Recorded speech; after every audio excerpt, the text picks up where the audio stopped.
Hi, I'm Ashish Fafadia, partner Bloom Ventures. I cover fintech investments and growth companies. When we look at the fintech journey over the last about 12, 13 years or so, I recall that in the first wave of fintech, everything was pretty much payments. Payments equals fintech. Over a period of time, it ended up being credit equals fintech. And that continued for a fair bit.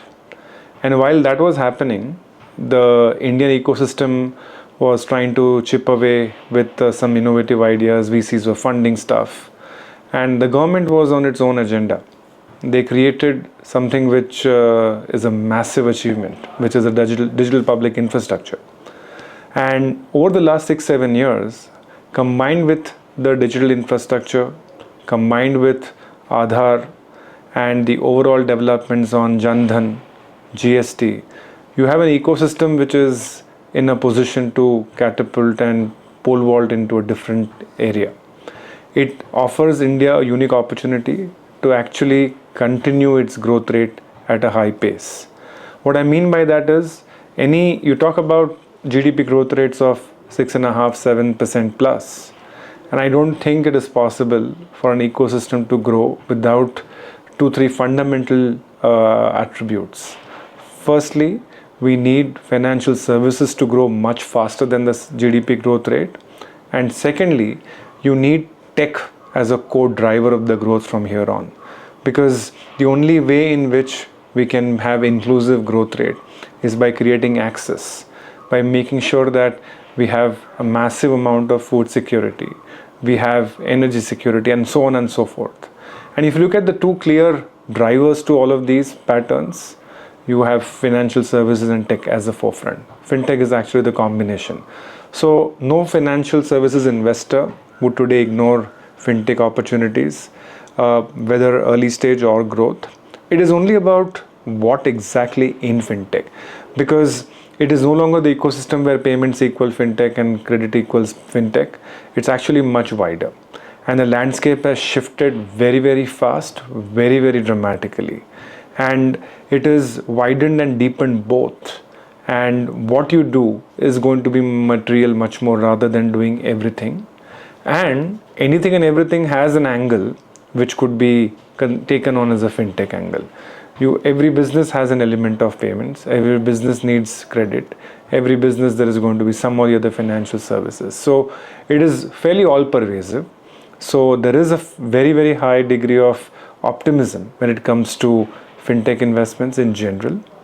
And if you take a step further, I would actually go to the extent of dividing the word fintech into two parts.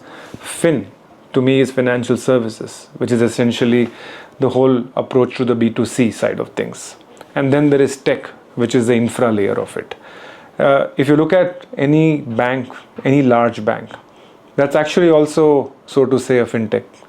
You cannot take the fact away that a bank uses as much of technology as a startup. So it is, like I said, it is all pervasive and the opportunity is massive.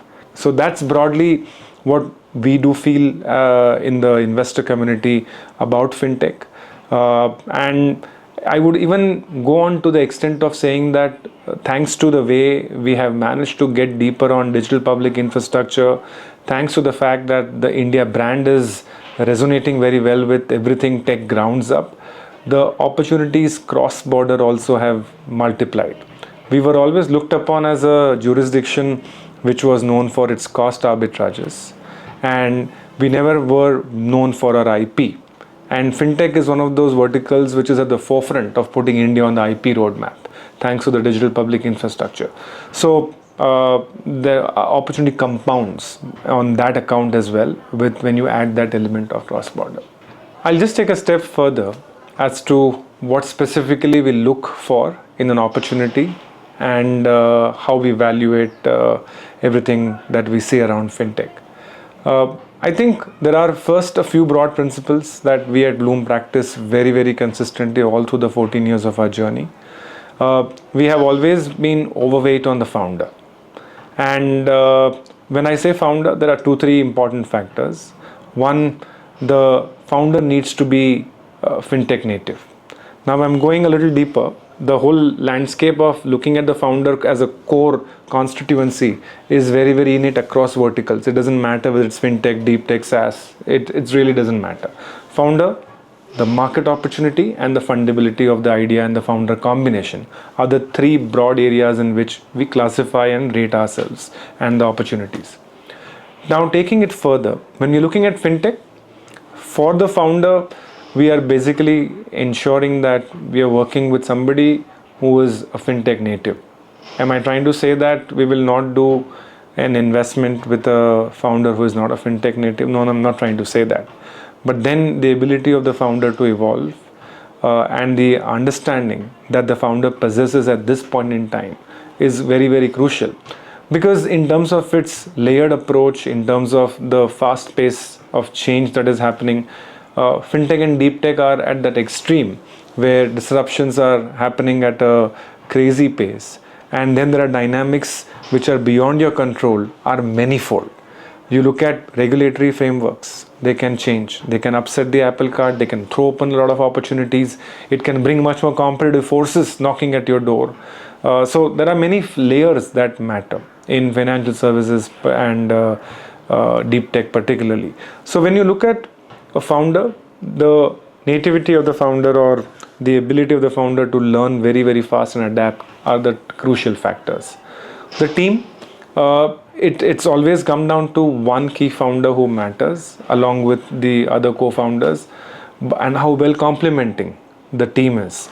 Because at the end of the day, most things fintech are not unidimensional anymore. Like I said some time ago, just take payments only as a business. No, you're not going there with a go-to-market and say, I'll convert people to start using phones to pay, or I'll not get credit dissemination through the phone or the app or etc. Now everything has a second layer to it. So you're going and trying to have on two sides, you're fighting two battles. One, you are trying to work with regulatory frameworks, because anything that is on the fin side of things or the tech side of things, both have some of the other regulatory frameworks. So the ability of the team to complement each other, the founding team, whether at least one or two of the founders are native to the arena, that matters. The tenacity, the orientation to revenue are crucial. There is not too much of a time in fintech. On some other areas, in SaaS you build a product. It takes time, sometimes 6 months, sometimes 18 months. In deep tech, it takes a lot more time. But when it comes to fintech, one has to come out with a minimum viable product and test yourselves out. Because when you are funding as an investor, you're funding it with the lens that this is something which is compliant on regulator, kosher on various check boxes, etc. So it is very crucial that there is that monetization avenue. I would argue no fintech gets funded with the hope that it will discover itself some paths to building revenue. It might morph into a different revenue item, it might morph into this area and therefore end up doing a fintech opportunity. That's a different point. It might start into consumer and move completely into fintech. There are those opportunities that we have seen in our portfolio as well. But to say that, okay, there is no visibility and a trail on the back of which we will build a monetization of the business is a little bit of a hard one. Then comes the market opportunity. Fintech per se is a $50 billion pool, but at the end of the day, not everything in fintech is as massive for a VC to fund it. So when you look at some areas, they are very niche. A few years ago, during COVID, we did publish a report where we drew the whole fintech landscape and divided into various parts and subparts. And today when I look at the report, things have changed. I almost feel like we'll have to revise the whole thing and put it out again. That's how dynamic it is. And back then, for a few reasons, it looked like everything other than stocks within wealth looked like a very small area, very niche. And there were underlying reasons, and things have changed. So wealth now becomes a big opportunity, and it has been that way for the last 2-3 years. So one has to look at it from that lens as to how big the market opportunity is. It's fairly common to hear the fact that it's a $50 billion profit pool, or in 2030 fintech alone will be almost 10-15% of the overall financial services opportunity.